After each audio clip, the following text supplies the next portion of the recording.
दरवर्षी महाराजांची पालखी म्हणजे निर्गुण मठातून निघून लक्ष्मीपूजन आणि त्रिपुरारी पौर्णिमा या 2 दिवशी महाराजांची पालखी इथे विसाव्यासाठी थांबते.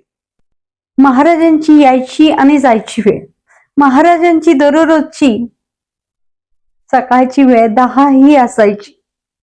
त्यावेळी या मार्गावरून ते जायचे म्हणून विश्राम कट्ट्यावरती आजही दररोज इथे भिक्षा वाटप आणि किंवा आपण प्रसाद म्हणूयात आणि आरती ही दररोज 10 वाजता केली जाते.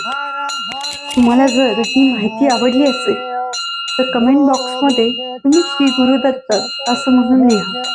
गाणगापूर विषयी आणखीन तुम्हाला काही माहिती हवी असेल तर तुम्ही माझ्या व्हिडिओला सबस्क्राईब नक्की करा.